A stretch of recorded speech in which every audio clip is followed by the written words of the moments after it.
nuclear de 10 quilotoneladas detona no meio de Nova York, um dos lugares mais movimentados do planeta.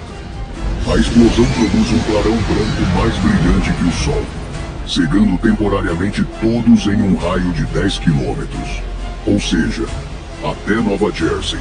A onda de calor sufocante e a gigantesca bola de fogo com a temperatura do Sol reduzem a pó tudo e todos em um raio de 30 metros ou menos.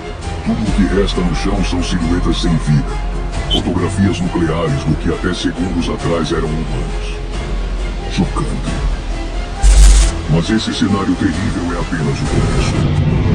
Hoje, analisaremos a simulação mais realista no caso de uma guerra nuclear que ocorra hoje. Que país atacaria primeiro? Quantas milhões de pessoas morreriam? E que tipo de sociedade restaria depois disso?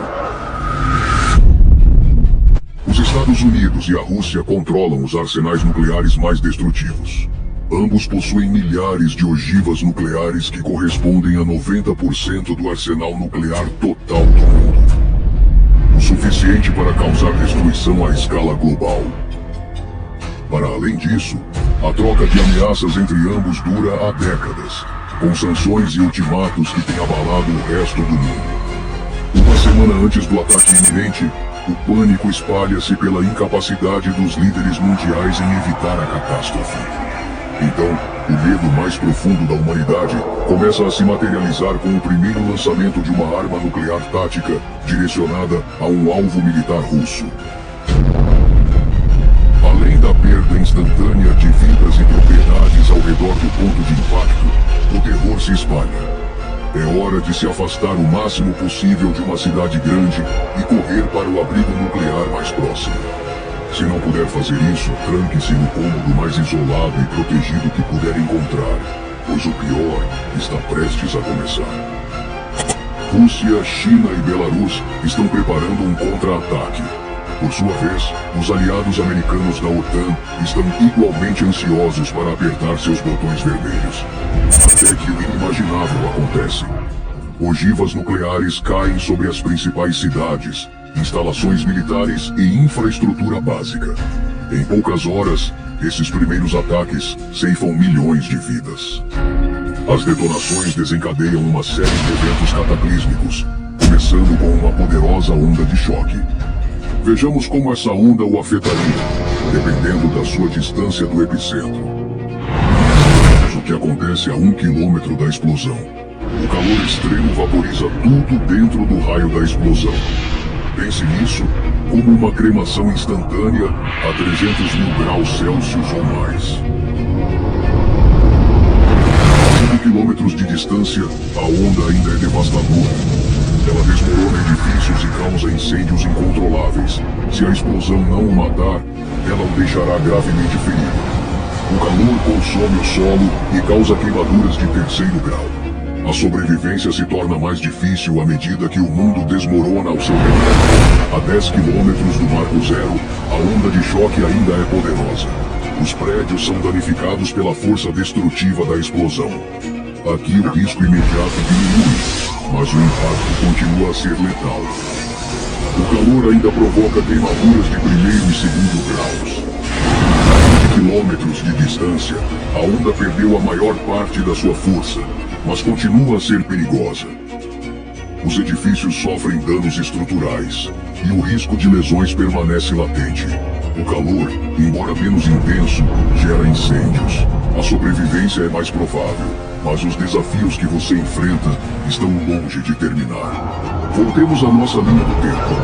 Apenas um dia após a troca nuclear, dezenas de milhões de pessoas morreram, e o número de feridos é incalculável. Cidades inteiras desapareceram. Tudo o que você pode fazer é esperar em seu abrigo. Use um contador Geiger, se tiver um à mão, para monitorar os níveis de radiação. E permanece atento a qualquer transmissão de rádio de emergência. Uma semana após a explosão nuclear, o mundo está dominado pelo medo e pela perplexidade. Vastas áreas da Terra estão envoltas em precipitação radioativa e incêndios implacáveis. Essas consequências desencadearam efeitos secundários, como a escassez de alimentos, água potável e abrigo. Agora, as doenças anti-higiênicas surgem como assassinas silenciosas e o número de mortes continua a aumentar. A fuligem e as cinzas das explosões nucleares e dos incêndios subsequentes formam uma nuvem espessa que bloqueia a luz do sol. A queda de temperatura é drástica.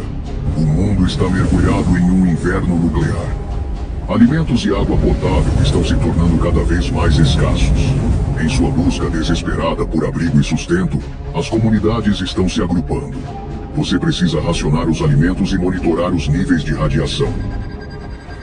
30 dias depois, a paisagem ainda é desoladora e radioativa. Os ladrões vasculham as cidades em ruínas em busca de suprimentos e recursos. Seguem-se novos conflitos sobre o acesso à água, alimentos e abrigo. O número de mortos continua a aumentar de forma constante e ultrapassa 1 bilhão. O planeta entra num estado de congelamento profundo. Os sobreviventes enfrentam uma batalha sem tréguas contra o frio extremo e a falta de mantimentos. À medida que a lei e a ordem se confundem, você precisa formar parcerias comunitárias para fornecer apoio e garantir suprimentos. 12 meses depois, governos improvisados estão surgindo para proporcionar alguma aparência de estabilidade. Quantas pessoas morreram? Mais de 3 bilhões. A sociedade está tentando conciliar a realidade de um mundo desprovido de conveniências, conectividade e tecnologia. São exploradas fontes de energia renováveis para gerar eletricidade e calor. Pequenos grupos começam a trocar recursos e conhecimentos. Estão surgindo serviços de saúde incipientes, ao mesmo tempo em que se torna crucial oferecer às novas gerações um nível básico de educação.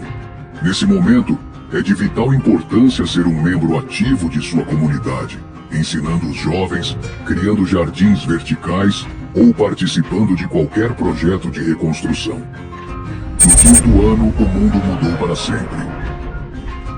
As comunidades sobreviventes cresceram em número e território. As redes comerciais abrangem áreas mais amplas e grupos isolados estão se reconectando.